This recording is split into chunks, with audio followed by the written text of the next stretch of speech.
Oke, assalamualaikum warahmatullahi wabarakatuh. Langsung saja ya kita kepada tutorialnya. Bagaimana caranya menyambung dahan kopi dengan dua entres sekaligus. Sebenarnya cara ini ya menjawab pertanyaan rekan saya yang menanyakan dengan bahasanya sendiri ya. Pertanyaan begini, mungkin akan saya terjemahkan. Kalau boleh saya terjemahkan. Bro, saya melihat di video kamu menyambung dahan kopi dengan entres dua sekaligus. Kalau boleh saya belajar bagaimana caranya, bro?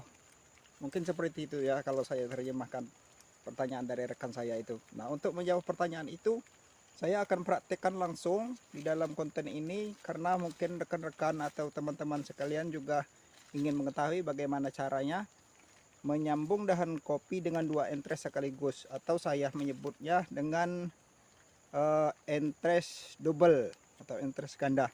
Baik, untuk menyingkat waktu atau menyingkat videonya, maka saya akan langsung memperagakannya. Silahkan diperhatikan. Mungkin ada yang belum tahu caranya karena saya melihat di konten siapapun, saya belum pernah melihat cara ini ya. Saya melakukan ini termotivasi karena pada hari musim kemarau baru saja berlalu. Nah, pada waktu musim kemarau tersebutlah saya menemukan teknik ini. Jadi pada video yang dimasukkan teman saya itu, video yang ini. Nah, video itu mungkin yang dia masukkan. Jadi saya mempunyai dua cara untuk mempraktikkan menyambung dengan dua entres sekaligus. Jadi yang pertama dengan sambung sisip, yang kedua dengan sambung belah, baik itu sambung belah samping ataupun samping kanan maupun samping kiri, juga dengan sambung belah di tengah. Jadi untuk ini akan saya praktikkan sambung belah. Nah, akan saya praktikkan sambung belah terlebih dahulu karena sambung belah ini nantinya setelah kita belah ini kemungkinan ini akan mudah jatuh entresnya nanti ya, maka kita terlebih dahulu kita siapkan dulu talinya. Kita siapkan dulu talinya karena setelah kita belah itu nanti kan tangan kita otomatis mau memegang seperti ini, jadi agak kesulitan kita untuk mengambil tali ini. Jadi terlebih dahulu kita siapkan begini talinya. Nah, kemudian baru kita belah dari samping sebelah kanan atau sebelah kiri dulu. Nah, ini kan saya praktikkan yang dari sebelah kanan terlebih dahulu. Nah, setelah dibelah seperti ini, nah baru kita ambil entresnya. Entres yang kita sambung, yang akan kita sambungkan ya, baru kita ambil entresnya, terus kita runcingkan seperti biasa. Kita runcingkan sebelah sininya sedikit. Nah, baru kita potong. Jangan kita potong dulu. Kalau kita potong dulu ini agak kalau sudah pendek kesusahan kita memegangnya. Kita potong dulu. Nah, ini sudah kita belah ini kan. Nah, sebelahnya lagi kita belah. Kelupaan tadi, baru dibelah satu ya. Kita belah juga dari sebelahnya yang sini. Jadi kita samakan tingkat ketinggiannya. Nah, ini kita samakan tingkat ketinggiannya. Samakan. Nah, jadi kita menyambung dengan dua entres atau entres double dari sebelah kanan maupun sebelah kiri. Nah, jadi entres yang sudah kita runcingkan ini kita pasang.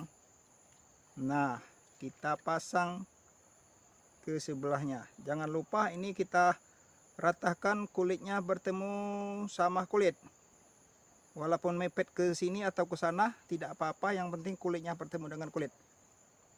Terus kita tambah lagi yang satu. Tambah lagi dengan entres yang satunya ini. Nah, kita potong. Kita potong. Awas, hati-hati dengan pisaunya tajam. Nah, kita potong. Terus kita sisipkan. Kita masukkan entresnya ke yang sebelah kiri. Seperti tadi, jangan lupa kulit entres dengan kulit batang utama jangan sampai tidak bersentuhan ya. Jadi harus rata. Nah, jadi cara mengikatnya kita tahan dengan jari tengah, sedangkan jempol menahan yang sebelah kanan, ibu jari menahan entres yang sebelah kiri. Kemudian baru kita ikat ke atas. Tadi awalnya dari bawah ini kan, talinya dari bawah, terus kita ke atas kan. Terus kita putar ke kiri, putar 2 kali putaran, baru kita turunkan lagi dan kita putar juga. Tidak usah banyak-banyak, sedikit saja begini saja. Nah, sedikit begini saja. Itulah makanya saya katakan tadi, terlebih dahulu kita siapkan talinya, karena setelah kita masukkan entresnya ini, otomatis tangan kita yang satunya ini tidak bisa lagi bekerja kemana-mana mau ngambil tali, karena harus memegang entres yang kiri dan entres yang kanan. Nah, jadi setelah kita ikat baru kita, karena saya punya ini ya. Nah, saya punya ini namanya ini anti jamur dan perangsang supaya tunasnya tepat tumbuh. Saya semprot dari sebelahnya, kemudian dari sebelahnya lagi saya semprot. Ini pakai ini ya. Kalau mau rahasianya ini mungkin seperti video saya yang lalu itu akan saya buatkan tutorialnya. Apabila channel saya bisa berkembang, akan saya buatkan tutorialnya bagaimana cara membuat fungisida ini dari alat alami dan untuk perangsang tunasnya. Kemudian setelah kita semprot dengan perangsang tunas dan anti jamur, kita tiup. Nah, seperti biasa kita tiup supaya udaranya lebih mudah masuk. Nah, kita tiup, kita ikat, karena sekarang sudah turun hujan, tapi belum musim penghujan, sudah turun hujan, tidak perlu rapat-rapat kita mengikatnya. Apabila ini mengeluarkan udara dan mencair di dalamnya, ini akan menampung air yang sangat banyak. Jadi apabila airnya mengikatnya terlalu rapat, jadi airnya tidak bisa keluar karena menggenang di dalam sungkupnya ini. Nah, kalau musim kemarau saya tekniknya begini. Nah, saya pakai ini, tapi setelah turun hujan ini tidak apa-apa juga kita terapkan teknik ini ya. Nah, supaya kita kasih tudungnya, supaya dia apabila terjadi terik matahari yang agak panas, ya tidak terlalu kepanasan. Nah, ini ya cara yang satu. Di cara yang satu ini ya saya praktekkan dengan cara sambung belah, yaitu belah samping. Nah, ini juga tidak apa-apa, kita tambahkan sini potongan yang dari tunas yang kita potong tadi, kita jadikan sebagai tudungnya daripada dibuang kemana-mana ya. Ini saya skip dulu. Untuk yang keduanya kita perhatikannya. Kemudian cara yang kedua kita perhatikan ke tunas yang ini. Jadi seperti biasa kita potong. Saya memakai gergaji yang sangat halus ya. Nah, makanya saya tidak mengulangnya lagi dengan pisau atau dengan alat apapun setelah saya gergaji ini, karena ini nah sudah sangat rata, tidak perlu diulang lagi. Kalau kita memakai gergaji yang matanya kasar, ini perlu kita ratakan dulu pakai pisau. Jadi karena ini saya memakai gergaji yang matanya sangat halus, jadi sebenarnya tidak usah lagi dihaluskan seperti ini, kita ratakan, tidak usah lagi. Jadi langsung aja ya. Kita memakai sambung sisip. Sambung sisip begini, yang saya masuk ke sambung sisip itu, saya akan mengelupaskan kulitnya ini. Nah, kita kelupaskan sedikit saja yang sebelah sini. Yang sebelah sini juga kita kelupaskan sedikit saja. Nah, kita kelupaskan. Jadi ada 2 kelupas kulit yang dikelupas ya. Nah, kemudian kita cara meruncingkannya beda dengan yang tadi. Nah, cara meruncingkannya cukup kita begini saja. Nah, kan? Cukup gini saja. Thread. Nah, jadi tidak usah yang sebelahnya, tidak usah kita runcing. Jadi cukup satu sisi saja ya. Runcingnya cukup satu sisi saja, tidak usah 2. Nah, jadi kita sisipkan. Walaupun talinya belum kita siapkan tidak apa-apa kalau dengan cara sisip ini ya. Nah, bahkan tidak kita ikat pun tidak apa-apa, dia bisa nempel. Nah, yang sebelahnya juga demikian. Nah, diulang-ulang tidak apa-apa. Jadi yang sebelahnya tidak usah kita runcingkan. Jadi kita runcingkan sebelah saja. Kemudian setelah kita runcingkan ini, seperti biasa kita sisipkan. Kita sisipkan sampai habis. yang batas runcing yang sebelah atas. Ini runcing yang sebelah atas itu maksudnya ya ini ya, sampai hilang. Ini sampai ke kulit ini. Nah, dengan cara seperti ini sebenarnya ini lebih menjamin untuk keberhasilannya, lebih terjamin. Baru kita ikat. Nah, ini kalau mau diikat boleh kita ikat, tapi seumpama tidak mau, kalau kita mau lebih simpel, lebih cepat lagi, kita langsung begini saja, langsung kita tutup, tidak apa-apa ya. Misalnya langsung kita tutup. Nah, saya tidak lupa memakai ini. Seret. Nah, seumpama tidak ikat tidak apa-apa. Ini saya tip dulu. Nah, supaya udaranya lebih mudah masuk.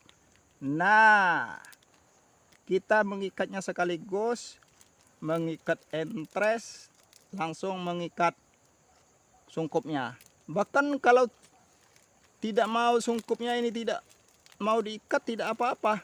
Kalau seandainya sungkupnya juga tidak usah diikat, tinggal kita tutup saja tidak apa-apa. Akan tetapi lebih rentan terserang jamur apabila sungkupnya ini tidak kita ikat. Nah, seperti biasa saya memakai cara ini. Saya sudah terbiasa karena saya dari pengalaman musim kemarau itu saya pakai tudung seperti ini.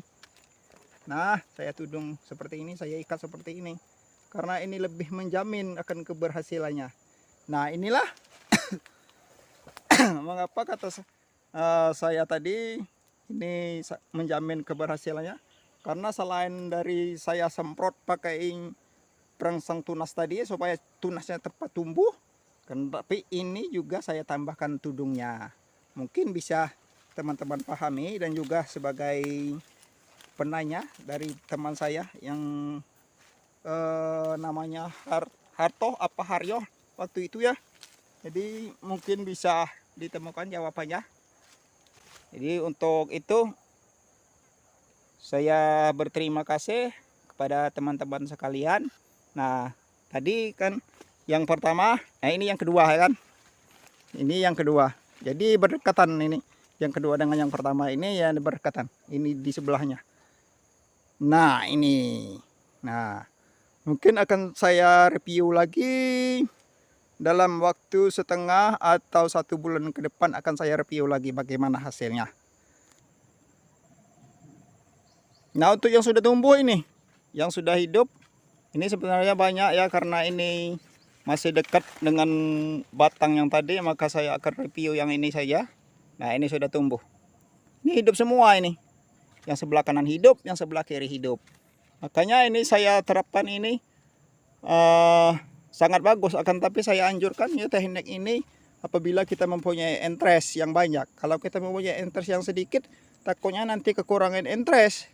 Jadi seperti kita